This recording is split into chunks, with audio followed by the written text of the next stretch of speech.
y'all. So we're gonna get right into it. Welcome to um welcome to story time with Mommy, an American Girl. We're reading Molly's book, A Winning Spirit. This is her Beforever book. We're on chapter 3. And let's just get into it. As we left off yesterday, her and her two friends, Susan and Linda, were discussing what they were going to be for Halloween.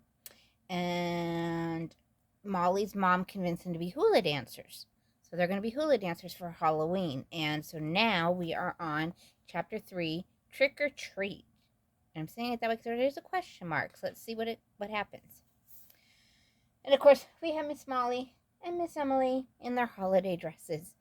Can't see them that well, can you?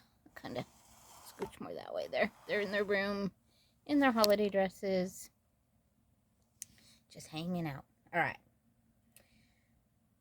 The grass skirt, made out of newspaper and crepe paper, was not exactly as glamorous as a pink floaty skirt Molly had imagined, but it was quite long, and it did make a nice rustling noise as she walked. Besides, making the skirts had been lots of fun. Mom came home from Red Cross headquarters early, just so she could help. She put on a record of Hawaiian songs, then they all sat in the den, cutting the newspapers into strips. They covered the newspaper with strips of green crepe paper. Mom sewed all the paper strips into one long piece of cloth to tie around their waists, like aprons. Susan showed them how to make crepe paper flowers that were big and colorful. They made strings of the paper flowers to use as necklaces and bracelets. Miss McIntyre even squirted some of her perfume on them. Give them a nice smell. By the time they were ready to go trick-or-treating, Molly, Linda, and Susan were caught up in the excitement of Halloween and very pleased with their matching hula outfits. "Adorable," said Dolores. "You look as cute as buttons." She and Jill bobby-pinned paper flowers into the girls' hair. "When I get back from taking Brad trick-or-treating, I'll take your picture to send to Dad," said Mrs. McIntyre. Brad was wearing a sheet. He was going as a ghost. "Ricky, I'll want a picture of you too." "Okay, Mom," said Ricky. He was dressed as a pirate. Ricky was a pirate every year. It was a windy night, but not too cold, so the girls rolled down their socks and pushed up the sleeves of their sweaters. The wind made their skirts ripple, so they looked graceful and pretty, just like real grass skirts.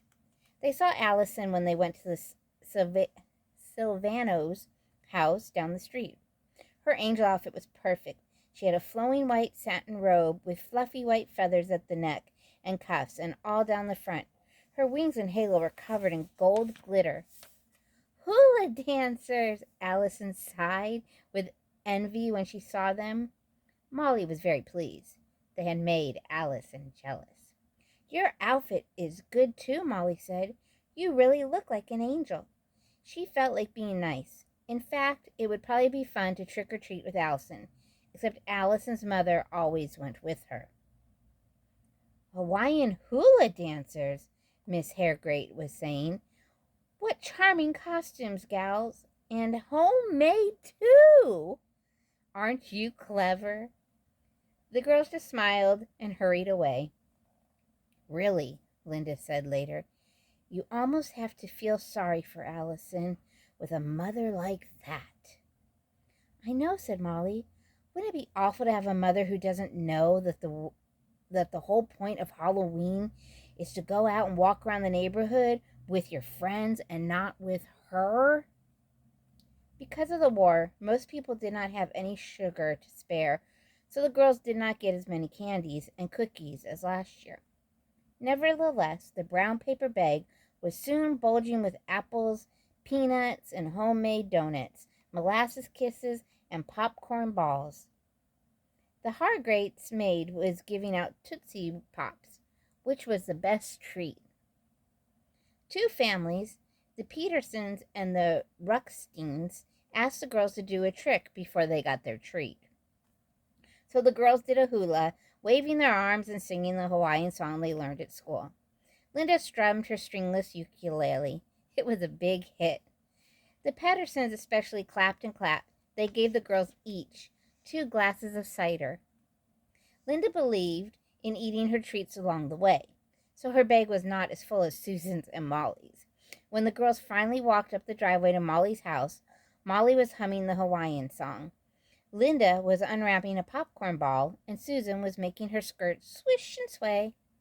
They were almost to the back door when a huge splash of water poured down on top of them, and a hose sprayed straight at them. "Ah!" Molly yelled. The water flooded around her feet in cold gushes. She felt as if she was drowning in a waterfall.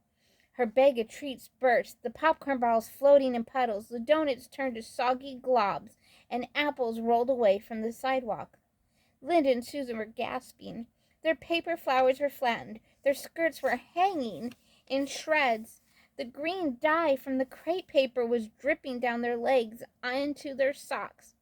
When the water finally stopped, Molly's hair was stuck to her forehead. Her hands were full of melting paper flowers, and most of all, her hula skirt lay in a soggy ribbons in the driveway. "Ruined! Wrecked! Completely wrecked!" sobbed Molly. "Who would play such a mean trick?" Then the girls heard Ricky singing in a low, slow, steady voice. "I see London, I see France, I can see your underpants." "Ricky," howled Molly, "I'll get you for this. You ruined everything. You'll be sorry. You wait. You'll be really sorry." Ricky threw the hose down and ran off. The girls just stood there in the driveway, stunned with surprise and sputtering with anger. Maybe they shouldn't have teased Ricky about Dolores, but whoever would have expected him to get back at them in such a mean way? Finally, Linda said, "I'm freezing." Molly said, "You two go inside. I'll clean up this mess. Then we've got some planning to do. We have to teach Ricky a lesson he'll never forget." I'm just going to go ahead and go on to chapter 4 because the chapters seem to be getting smaller. So we'll go to chapter 4. Got plenty of time.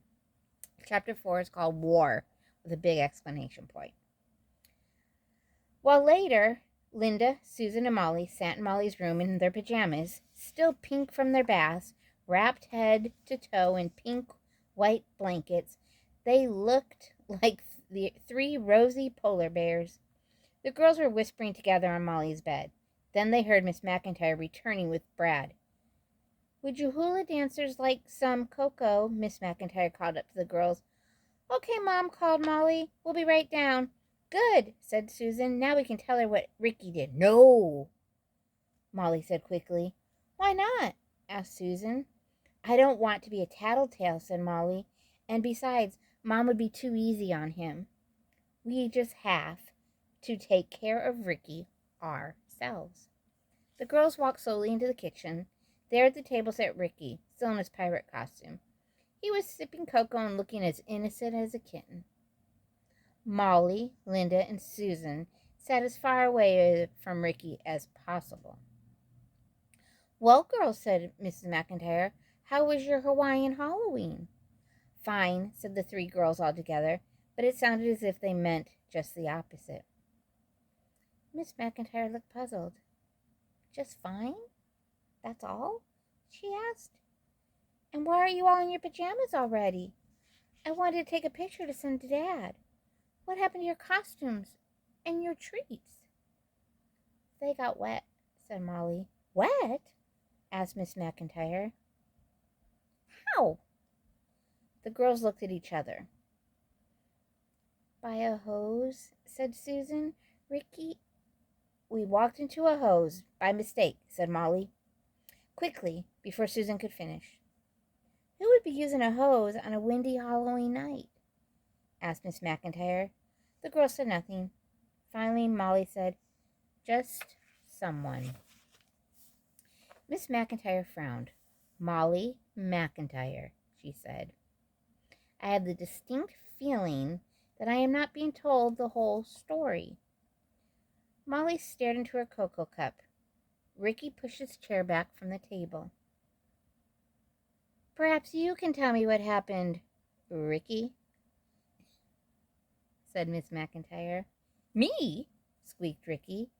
He fiddled with the handle of his pirate dagger. I didn't. I mean, go on, Ricky, said Miss McIntyre. Well, it was just a joke, Mom, said Ricky. Just a joke on the girls. You know, a Halloween joke. Trick or treat? A mean trick, muttered Linda. What did you do? Asked Miss McIntyre, staring steadily at Ricky. I just got a little water on their costumes, he said. A little water? Squealed Molly. You dumped pails and pails of water all over us, Ricky. You squirted us with a hose, Susan added. You ruined our costumes and all our treats, said Linda. Is that true? Asked Mrs. McIntyre. Yes, exclaimed the girls. Ricky? Yes, ma'am, muttered Ricky. He looked down at his feet. Miss McIntyre was quiet. Then she said, Ricky, that was a very mean thing to do. I'm ashamed of you, treating your sister and her friends that way. I think I can say that your father would be ashamed of you, too. I'm going to punish you just as I think he would punish you. Miss McIntyre sighed. You are to apologize to these girls. Then you are to give them your bag of Halloween treats to Linda, Susan, and Molly to share. You may keep one treat, and only one for yourself. I'm going upstairs to put Brad to bed now, and while I'm gone, I want to apologize. Is that clear? Yes, ma'am, said Ricky. Girls, after Ricky apologizes, I want you to go to bed. I'll come in later to say good night, said Miss McIntyre as she left with Brad. After she had gone, Ricky muttered, sorry. Then he shoved his bag of Halloween treats into Molly's hand and ran out of the kitchen. As the girls trudged up to bed, Linda whispered, You were right, Molly. She was way too easy on him. Yeah, said Susan, except for the part about your father being ashamed. He wrecked our Halloween, and he's hardly suffering at all, added Linda. Well, said Molly as she flopped on her bed, we'll just have to think up a plan to make Ricky really suffer. Let's let the air out of his bicycle tires, suggested Susan. Not bad enough, said Molly. We could put frogs under his pillow, said Linda. Dozens and dozens of frogs. Yeah, but then we'd have to catch the frogs, Susan pointed out. Ew, they all shrieked. We could disguise our voices and call him up on the telephone, said Susan. We could pretend we're Mrs. Mobley, his teacher, and say he has to stay after school every day next week for being bad. No, said Molly. That's no good. It doesn't embarrass him in front of anybody. We have to really embarrass him in front of lots of people or in front of someone he'd hate to be embarrassed in front of, like Mom or Dolores, said Linda. Yes, that's it, said Molly. Embarrass him in front of Dolores. But how? Asked Susan. The girls were quiet for a minute. Molly was still mad as a wet hen, her father would say. She could remember Ricky chanting, I see London, I see France, I can see your underpants. Underpants? Dolores, Molly thought. Then she smiled to herself. I think I have a plan, she said to Linda and Susan. But all three of us have to cooperate or it won't work. The next morning was Saturday. The breakfast table was crowded. Dolores, who had spent the night with Jill, was talking about the movie they were all going to see that afternoon. Ricky came to the table last. His hair was sleeked back with water. That's probably so Dolores will notice him, thought Molly. But she didn't say anything to Ricky. She was still too mad about what he had done the night before. Susan was the first to start the plan to get back at Ricky. She asked Miss McIntyre for 3 big brown bags. We need them to hold our Halloween treat, she said, with a look at Ricky. Miss McIntyre gave her the bags. Linda had a harder job to do. She had to keep Ricky out of his room for a while after breakfast. Can I watch you shoot baskets? She said to Ricky. I want to learn how. Girls can't play basketball, answered Ricky rudely. Ricky, said Miss McIntyre, what an unfriendly thing to say. You march outside like a gentleman and show Linda how to shoot baskets. She is our guest. Yes, ma'am, said Ricky. He and Linda went outside. Miss McIntyre walked with Brad to the mailbox around the corner to mail a letter to Dad. Dolores followed Jill up to her room to listen to records. As soon as Jill's door closed, Molly and Susan dashed into Ricky's room. They flung open the top drawer of his dresser and dumped his underwear into a brown bag. They turned his laundry bag upside down on the floor, gathered the underwear and dirty socks in the pile, and stuffed them into the other two bags. They made one last quick check to be sure the room did not look disturbed before they rushed back to Molly's room. The window to Molly's room looked out over the back door and driveway, where Ricky was shooting baskets, and Linda was watching. Molly opened the window wide. Okay, go on, she whispered to Susan. I can't do it, hissed Susan. I'm too scared, and it's lying. Go on, Susan, said Molly. You have to do it. Linda and I will never speak to you again if you don't. Just cross your fingers, then it's not a lie. Okay, said Susan. She went and knocked softly on Jill's door. Jill and Dolores were inside practicing the rumba. What do you want? Jill asked Susan. Well, said Susan, I thought you'd like to know that Russ Campbell is at the corner in his car. He told me to run in here and tell you to.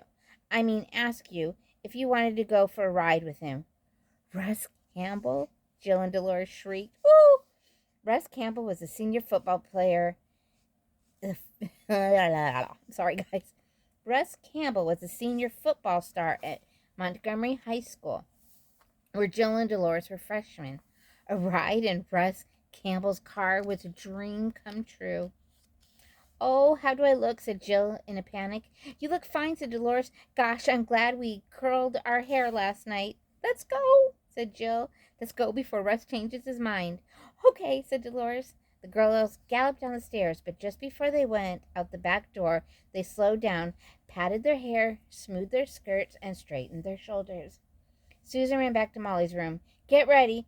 They're on their way outside. Seconds later, as Dolores and Jill came out the back door, Molly and Susan leaned way out the window, yelled as loud as they could, and turned the big brown bags upside down. Underwear and t-shirts filled the air like giant floppy snowflakes. Dozens of socks tumbled down. A t-shirt got caught in the basketball hoop. A dirty sock landed on Jill's shoulder. Some plaid undershorts landed right on Dolores' head. What's this? Asked Dolores in disgust as she lifted the underwear off her head with the very tips of her fingers. Molly, Susan, and Linda chanted, I see London, I see France. Those are Ricky's underpants. I'll get you, Ricky yelled back. You'll be sorry. This is war. This is really war. Suddenly Ricky stopped. He stood still in the driveway. Jill and Dolores stopped too. Molly and Susan leaned out the window to see why. There was Miss McIntyre, standing at the end of the driveway with Brad. Her face was as hard and cold and white as a marble statue. Uh-oh, said Susan. She slid down to the floor next to Molly. Miss McIntyre looked up at the window. Come down here at once, girls, she said sturdily. Jill and Dolores, I want you to hear this too. In seconds, everyone stood on the back steps. Molly's legs were shaking. No one said anything. Then Miss McIntyre began to speak. Until there are no more tricks in this house, there will be no more treats, said Miss McIntyre. Instead of going to the movies, Ricky, you will spend your day raking the yard. Make sure you rake up the Halloween mess you made. All the bits of costume, all the ruined food. Susan, Linda, and Molly, you will spend your day doing Ricky's laundry. I want everything washed, hung out to dry, folded, and put away by the end of the afternoon. Jill and Dolores, you will take care of Brad. Miss McIntyre paused. She looked straight at Molly, then straight at Ricky. I suppose these tricks you have been playing on each other don't seem very serious to you, but they are mean, childish, and wasteful. I'm disappointed in you. But more than that, I'm sad and discouraged. If you can't get along together, who can? Molly looked at Ricky. Ricky looked at his mother. This fighting has to stop, Miss McIntyre went on. This is exactly what starts wars. This meanness, anger, and revenge. Two sides decide to get even and end up hurting each other. There's enough war and fighting in the world, and I won't have any more of it in our house. Is that understood? Everyone mumbled. Yes, ma'am. All right, then, said Miss McIntyre. Get to work. She went inside. Molly stood up and faced Ricky. Give me your things, she said. Here, said Ricky. I think that's all of them. He pushed the bundle into her arms. Okay, said Molly. Listen, we didn't want to keep fighting with you. Exactly. We were just mad. We wanted to embarrass you. You shouldn't have done it. I'm sorry. I'm really sorry. It's okay, said Ricky. I guess I deserve it. He began to smile a little. Your trick was mean, but you know it was funny, too. He laughed. I'm kind of glad not to be fighting against you anymore. You three have pretty good ideas, even if you are a bunch of triple dips. I guess it's better to be on your side than to be your enemy. Molly grinned. Thanks, Ricky, she said. She and Linda and Susan went inside. It wasn't so bad doing Ricky's laundry. Molly, Linda, and Susan pretended they were three Cinderellas before the ball. So, in a way, Molly got to be Cinderella for Halloween after all. And later, when the girls were outside to hang the laundry on the clothesline, Miss McIntyre came out to help them. It sort of looks like an underwear tree, doesn't it? She said when they were finished. She smiled down at Molly, who turned and gave her a hug. Her mother was right. It was much better not to be fighting. And so Halloween's over. I think we're going to move into Thanksgiving and then Christmas. I'm not definite because, like I said, we're finding out together. I find it interesting. I don't know if any of you, any younger girls, find it interesting. On Halloween, Molly and Susan and Linda got to go trick or treating by themselves, no parents with them. They also didn't get, if you remember, because of World War II and the time, they wasn't a lot of sugar, not a lot of sweets, not a lot of candy for the girls to get. So people would make homemade treats, and you wouldn't, like you said, you wouldn't get a Hershey's bar, or Hershey's Kisses, or Tootsie Rolls, or you wouldn't get store-bought candy. You'd get popcorn balls. If you don't know what a popcorn ball is, I'm not sure everything, but basically it's a ball made of popcorn, and I think it's melted butter that sticks it all together, but I'm not definite on that. They said they got donuts, homemade cookies, so a glass of cider. It was very different. Halloween was very different in 1944 than Halloween is today. Even when I would go trick-or-treating in the 1970s, we went out in a big group. Well, I take that back. As a little girl, we would go out in a big group when I lived in New York, and we'd have to put on our snowsuits because it was always cold. I don't remember ever having a nice, warm Halloween. So we'd put on our snowsuits, and we had to put our costumes on over our snowsuits. And by then, people didn't make their own costumes. You would buy a store-bought costume, which usually was a piece of plastic, a plastic suit or something, and a big mask that you couldn't see out of. And I just remember my Raggedy Ann one year, and the older kids in the neighborhood would take us out, and we would go around the block and do the neighborhood. And there were tons and tons of kids out. Everyone was trick-or-treating. And we come home, with our candy. And I can remember being little. We moved to California when I was 7. So before that, I can remember being Charlie Chaplin. That was an interesting costume. It was homemade. It was a white men's shirt, pants. My mom made me a little mustache, and I had a hat. I haven't thought about this in so long. I was Charlie Chaplin one year. I was Raggedy Ann one year. I was a bride one year. I had a white flowy dress and a veil. Um, I haven't remembered that in years. But so talk to your mom or whoever, whatever, talk to someone about, their experiences trick or treating compared to how you go trick or treating now. I do find it interesting that they didn't get, like I said, they didn't get store bought candy. Most of the time, people made something for them, something food wise. And usually it was neighbors because everyone kind of knew everybody. You may, on your block, you talk to your neighbors, things like that. Anyways, I'm glad we got through two chapters. We'll probably do that now, do two chapters at a time. It seems like the chapters are kind of small, so we'll do that, get through the book hopefully a little faster.